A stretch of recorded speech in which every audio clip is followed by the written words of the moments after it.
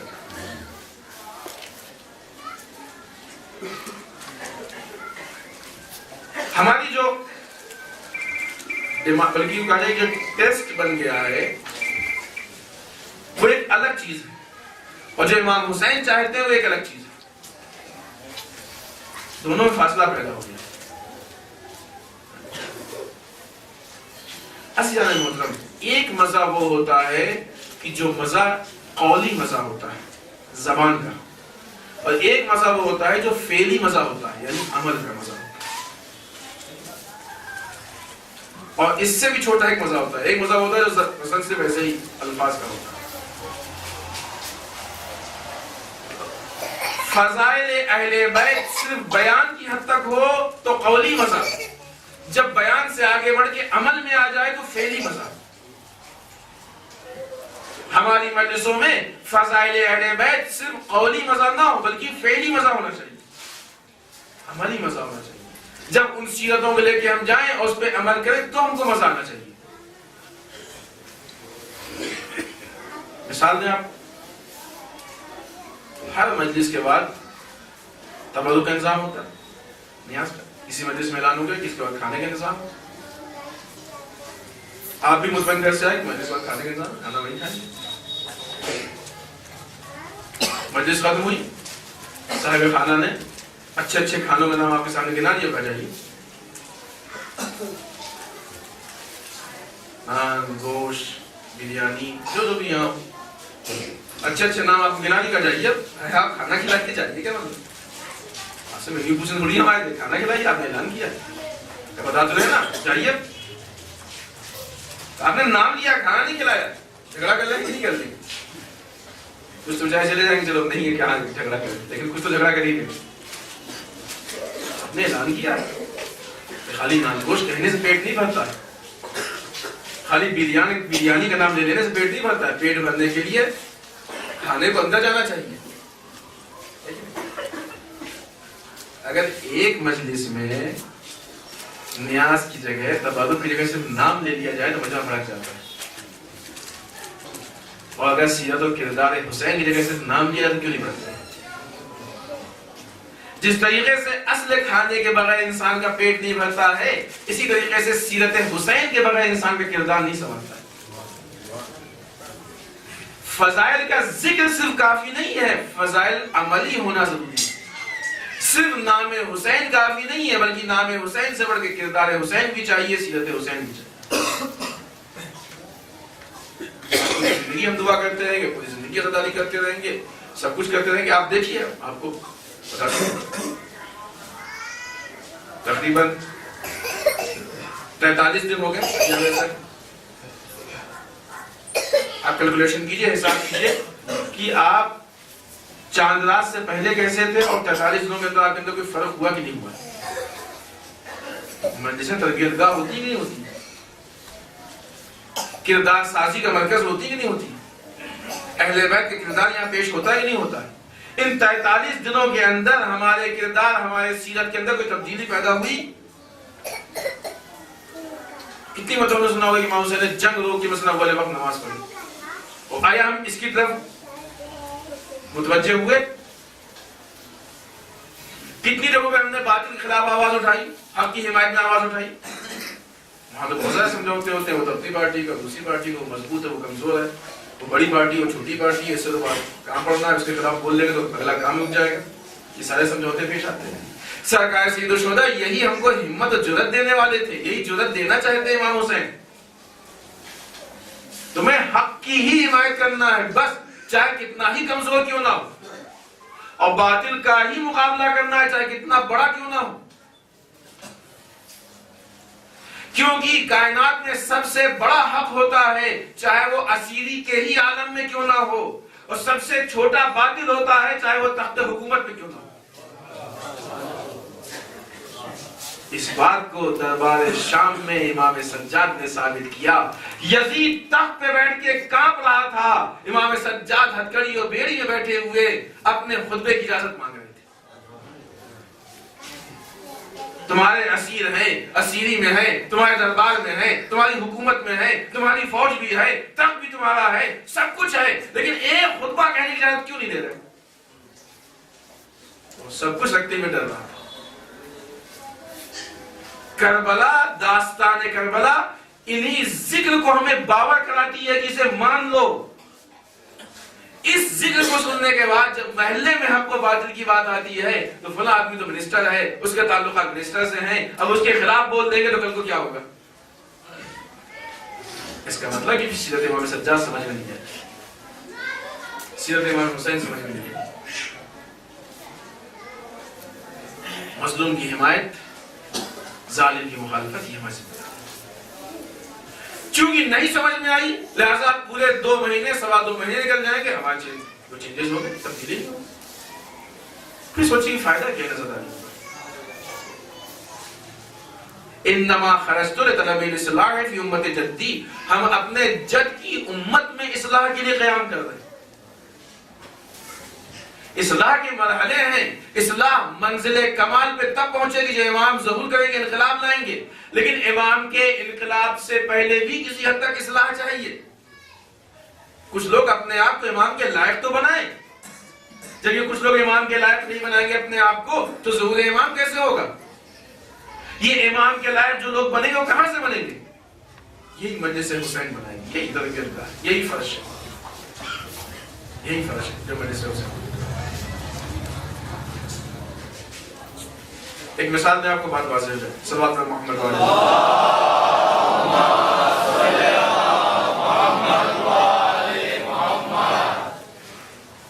دربار شام کی بات ہے نا،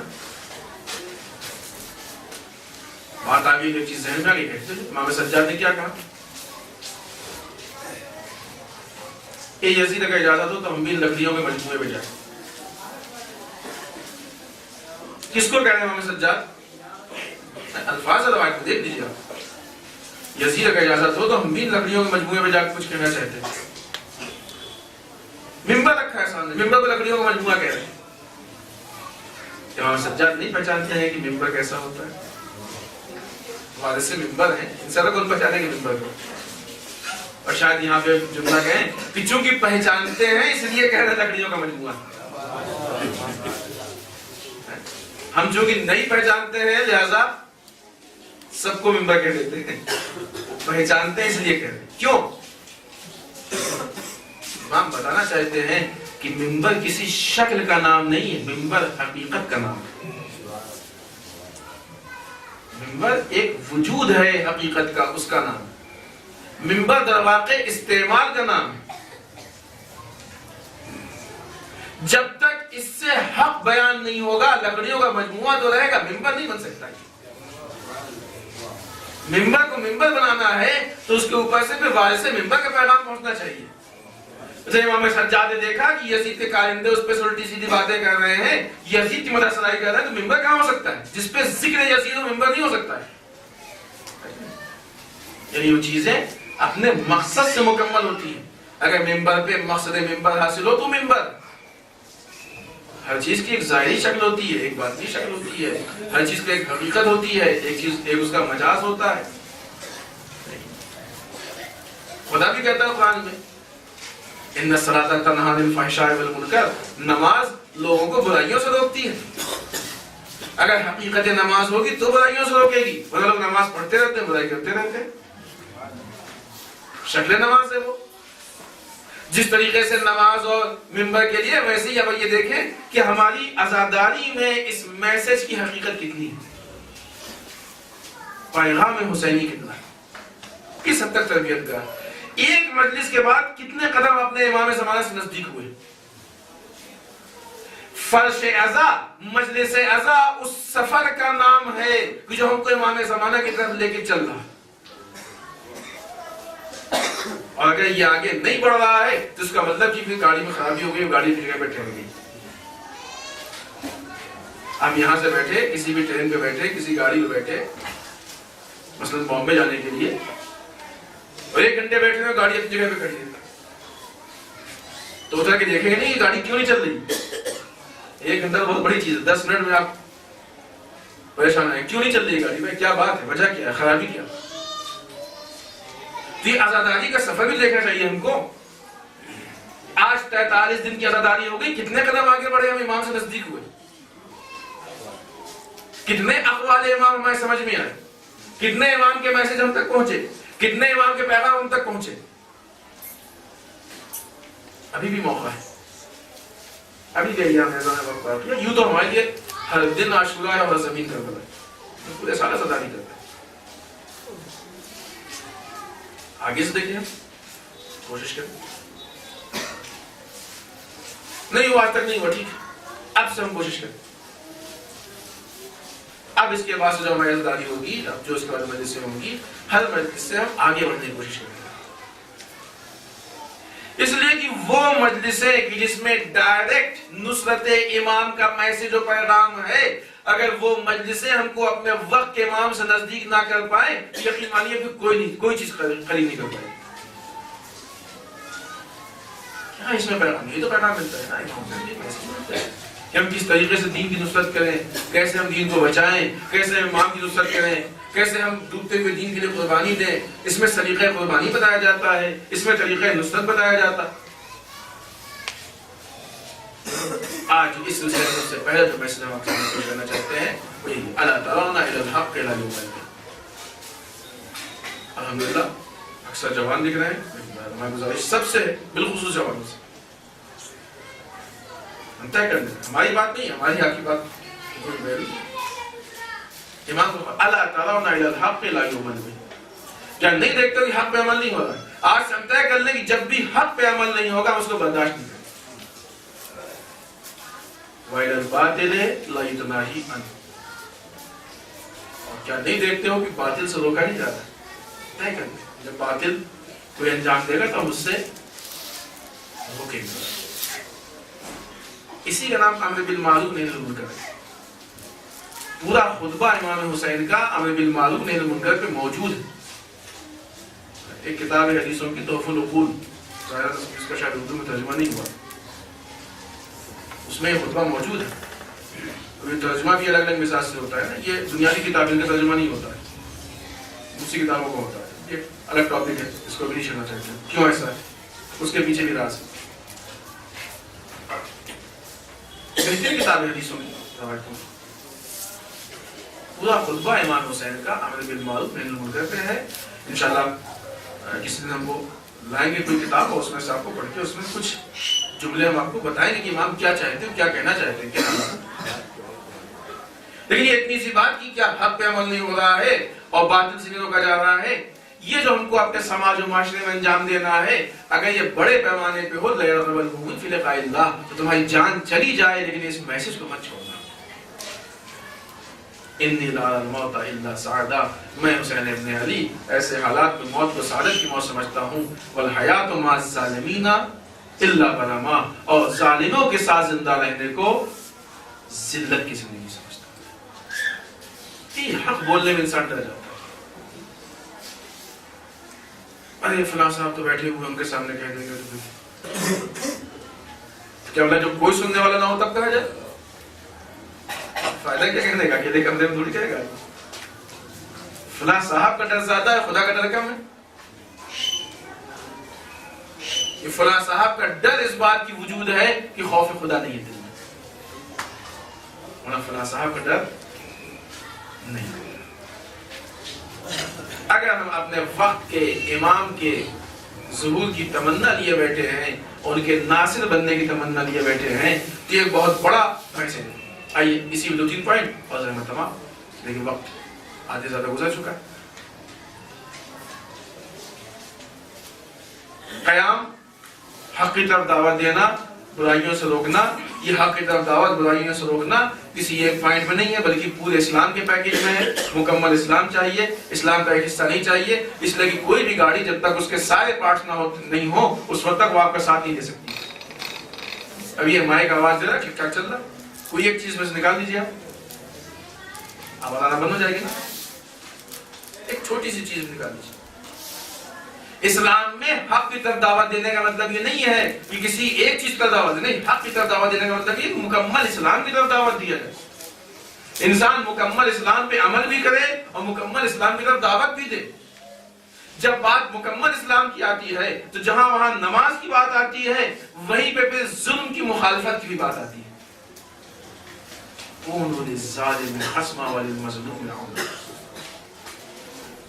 ظالم کے مقابلے میں آ جاؤ، مظلوم کی حمایت میں آ جاؤ. چونکہ کچھ پہلو آسان ہوتے ہیں، نزدیک ہے. آپ دیکھیں امام علی علیہ السلام کی سیرت کو اٹھا کے دیکھیے. ہمارے خیال سے معصومین کے نام پہ دقل صلوات.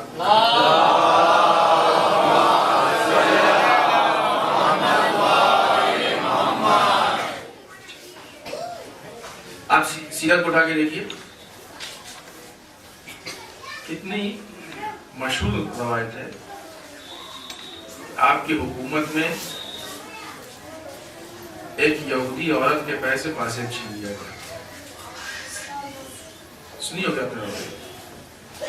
آپ نے اپنی آرمی کو بلا کے ڈالا، تمہارے ہونے کا کیا فائدہ کہ تمہارے ہوتے ہوئے ایک عورت کے پیسے پاسے چھین لیا گیا. تم دیکھتے تھے. اگر تم معلوم ہے کہ یہودی اسلام کی دشمنی پہ تھا، قرآن نہیں بتایا یہودیوں کے لیے، ساری باتیں نگاہوں کے سامنے ہے کہ نہیں. اس کے باوجود امام نے اس بات کو برداشت نہیں کیا کہ ہماری حکومت میں کسی عورت پہ ایسا ظلم ہو. ایک عورت کے پیر سے پازیب چھین لیا گیا. تم دیکھتے رہ گئے. جو علی ایک عورت کے پیر سے پازیب کے چھیننے پہ اپنے چاہنے والوں کو بلا کے ڈانٹ سکتا ہے تو اب دو میں سے ایک صورت ہے، یا تم مولا کے چاہنے والے ہیں یا نہیں. یہ تو کوئی نہیں کہے کہ نہیں ہے، یہ تو کوئی نہیں کہہ سکتا.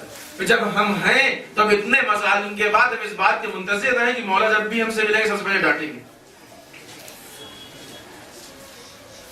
مولا جب بھی ملیں گے ہم سے اظہار ناراضگی کی صورت میں ملیں گے کہ اتنے سارے مظالم دیکھتے رہے تم چپ چاپ بیٹھے رہے. جو علی ایک یہودی عورت کے پیر کے پازیب کی بنیاد پہ ڈانٹ سکتا ہے، وہ علی اتنے مسلمانوں کے قتل عام کی بنیاد پہ نہیں ڈانٹ سکتا ہے، اتنے عورتوں کی آبروریزی کی بنیاد پہ نہیں ڈانٹ سکتا ہے، حرم سیدہ زینب کے حملے کی بنیاد پہ نہیں ڈانٹ سکتا ہے، مسلمانوں کی آبرو کی چھن جانے کی بنیاد پہ نہیں ڈانٹ سکتا ہے، اسلام کے چہرے کے تبدیل ہو جانے کی بنیاد پہ نہیں ڈانٹ سکتا ہے. ایک طرفہ نگاہ کرتے ہیں، ہم ایک طرفہ طریقے سے دیکھتے ہیں کہ ہم نے یہ کیا مولا خوش ہو گیا. اس سے زیادہ جو مولا کو ناراض کیا ہوگی تو دیکھیں. اور یہ وہ سلسلہ ہے کہ یہاں پہلا بھی محمد ہے، اوسط بھی محمد ہے، آخری بھی محمد، سب کے سب محمد.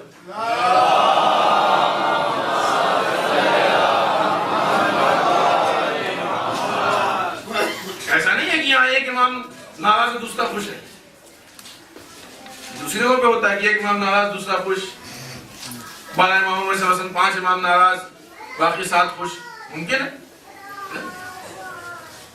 جس سے ناراض سب ناراض، جس سے خوش سب خوش. اگر ہمارا مولا علی ہم سے ناراض ہے تو وقت امام ہم سے کیسے خوش ہو سکتا ہے؟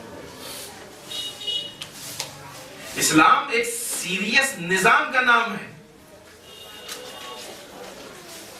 نہ کہ انسان 4 باتیں کر کے وقت گزار دے. ہو سکتا ہے باتیں آپ کو ٹف لگتی ہو، مشکل ہوتی ہے، ہماری ذمہ داری ہے. ہماری یہ ذمہ داری نہیں کہ آپ کو اچھی لگے نہ لگے، ہماری یہ ذمہ داری ہے کہ نظام کو، ہمارے خدا کو اچھی لگے کہ نہ لگے. یہ بات ہم کہہ دیتے ہیں عام طور سے جب بھی جاتے ہیں کہ 2 چیزوں کی ہماری کوئی ذمہ داری نہیں. نہ آپ کے واہ بھائی کی ہماری کوئی ذمہ داری ہے کہ ہم ایسی بات پڑھیں کہ نہیں واہ بھائی ہو ہی جائے، اچھی لگے گی تو عمل کیجیے گا، سب سے بڑی واہ بھائی وہی ہے. اور نہ ہی آپ کی گریا کی ہماری کوئی ذمہ داری ہے، اس کی بھی ہم ٹھیکیدار نہیں کہ نہیں ایسا کچھ پڑھیں کہ آپ رو ہی دیں. آپ کو رلانا ہی ہماری ذمہ داری نہیں. ہماری ذمہ داری ہے اہل بیت کی مصیبت اور مسائل کو بیان کرنا. جس پہ اثر ہوگا تو دیکھا, نہیں اثر ہوگا تو ہم کیا کریں, ویسے تھوڑی کر سکتے کسی کے ساتھ. اب وہ ایک الگ چیز ہے, معرفت کی بنیاد پر ہوتا ہے. لہذا یہ جس بات پہ گفتگو کرے, جب امام علی ایک عورت کے پازیب کی بنیاد پہ ناراض ہو سکتے ہیں, اتنے سارے تبدیلیاں اسلام میں ہو رہی ہیں. آج کیا کیا نہیں چھینا جا رہا ہے. اس یہودی عورت سے پازیب چھینا گیا, آج مسلمانوں سے حجاب چھینا جا رہا ہے, آج مسلمانوں سے ایجوکیشن چھینی جا رہی ہے. ساری چیزیں تفصیلی چیزیں. آج مسلمانوں سے ان کی تربیت چھینی جا رہی ہے. اور آگے ہے, آج مسلمانوں سے حقیقت دینی چھینی جا رہی ہے. ہم خاموش بیٹھے, کیسے ہم مان لیں کہ یہ سارا کچھ ہونے کے باوجود ہمارا امام ہم سے خوش رہے گا. آج دشمن کہہ رہا ہے قرآن سینسر کرو, قرآن ایکسپائر ہو گیا, قرآن پہ اس نے حملہ کیا, رسول پہ حملہ کیا, اس نے محکموں پہ اس نے حملہ کیا. آج آپ کے ہندوستان میں, دوسرے ملکوں کی بات چھوڑیے, یہاں کے حالات نہیں معلوم, ناگپور کے بامبے میں آج ہماری لڑکیاں اسکولوں میں حجاب نہیں کر سکتی. منع, کتنے ایسے اسکول جہاں حجاب بین.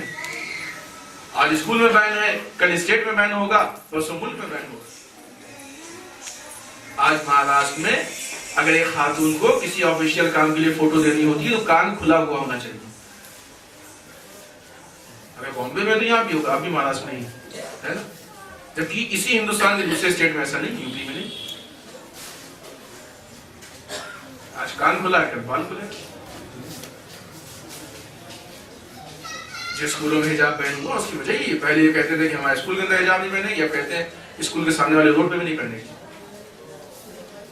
آس پاس حجاب نہ دکھائی دے.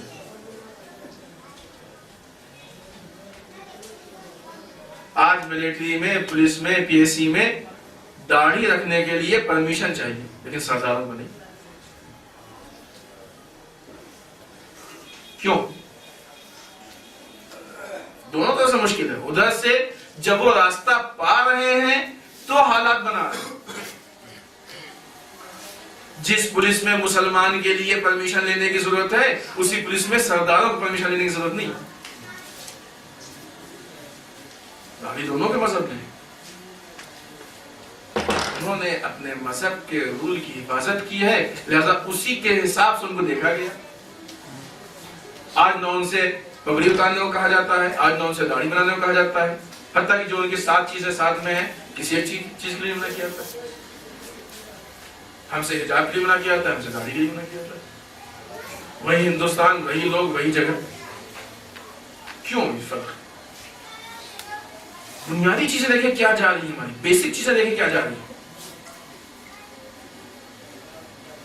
چھوٹی سے دیکھیں بڑی تک, کئی جگہوں پہ حق کی مخالفت بھی ہو رہی ہے اور باطل کی حمایت بھی ہو رہی ہے. چھوٹی چیزیں ہوگی جو ہمارے اپنے سماج معاشرے میں چھوٹی چیزیں ہوتی ہیں. کسی چیز کو اس کی اہمیت کے ساتھ چھوٹا نہیں کہیں گے, لیکن نسبتاً بڑے پیمانے پہ یہ وہ چیزیں ہیں کہ جو قوم کی ترقی کے لیے مشکل پیدا کرتی ہیں. ہم اپنے آپ کو اس لیے آمادہ کر رہے ہیں کہ جب امام آئیں گے تو امام کی رکعت میں امام کے ساتھ دنیا کو عدل و انصاف سے بھریں گے. عزیزان محترم, جو انسان آج عدل و انصاف سے بھرنے کا عادی نہیں, امام کے ساتھ کیا بھرے گا؟ یہ حالات, یہ کوششیں, یہ مزاج, یہ عادتیں آج سے پیدا ہونی چاہیے. آج سے ہم کو اعتراض ہونا چاہیے غلط کیوں, آج سے ہم کو اعتراض ہونا چاہیے کہ ہم کو کیوں روکا جا رہا ہے. جب آج سے ہم اپنے آپ کو تیار کریں گے تو اس لائق ہوں گے کہ امام کے ظہور کی واقعی عملی دعا بھی کر سکیں, اور جب امام ظہور کریں تو ان کے ساتھ شریک بھی ہو سکیں. یہ پہلا پوائنٹ, پہلا قدم تھا جو ہم آپ کے سامنے پیش کیا. بات کو سمیٹ کو ذہن تمام. پہلی چیز, یہ مجلسیں تربیت گاہ ہیں کہ جہاں پہ امام کے انصار و اصحاب کی تربیت ہوتی ہے. پریکٹیکل لائف مجلس سے ملتی ہے. یہاں پہ ہم کو معلوم ہوگا کہ ہمیں کیا کرنا ہے. یہاں سے ہم اپنے عمل کو لے کے اٹھیں. اس کے بعد شجاعت اور ہمت کے ساتھ امام کے احکام پہ عمل کرتے ہیں. اللہ ترون الی الحق لا یعمل به والی الباطل لا یطمئن. کیا نہیں دیکھتے کہ حق پہ عمل نہیں ہو رہا، باطل سے نہیں ہو رہا.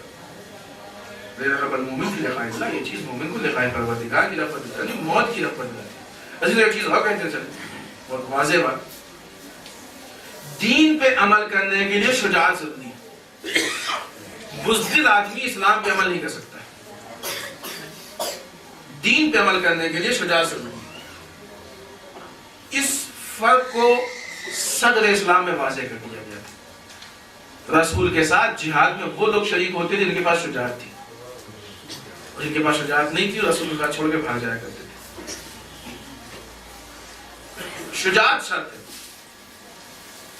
ابھی لوگوں نے کلمہ پڑھا، ان پہ ظلم کیا گیا، گرم پتھر پھٹایا گیا، ان کے کوڑے مارے گئے، پتھر مارے گئے، شہید کیا گیا. جناب یاسر، جناب سمیہ پہلے شہیدہ کس بے دردی سے شہید کیا گیا. لیکن واقعی ان کی شجاعت تھی، اتنے حالات سے گزر گئے لیکن کلمے سے انکار نہیں کیا انہوں نے. شجاعت دینی چاہیے. دین امتحان بھی لیتا ہے، دین آزمائش بھی لیتا ہے، دین انسان کو جانچتا پرکھتا بھی ہے. لہذا وہی دین پہ واقع ہے اس کے اندر شجاعت ہے. جو انسان ذرا سے حالات کی تبدیلی کو دیکھنے کے بعد خاموش ہو جائے تو سمجھے کہ اس کے اندر اس کے دین میں پرابلم ہے، دین اس کا مکمل ہے. دین کمپلیٹ ہے. شجاعت دینی چاہیے. کربلا میں وہی لوگ آپ جن کے پاس شجاعت دینی ہے.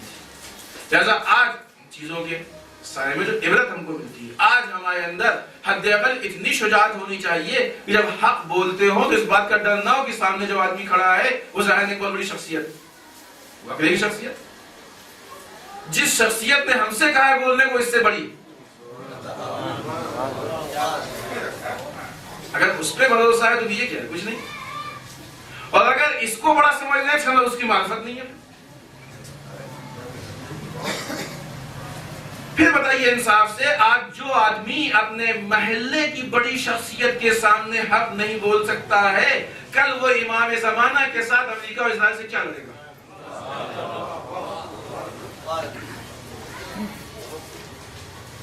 نہیں لڑ سکتا ہے وہ. شجاعت چاہیے. شجاعت اسی طریقے سے انسان پہل ہوتا ہے.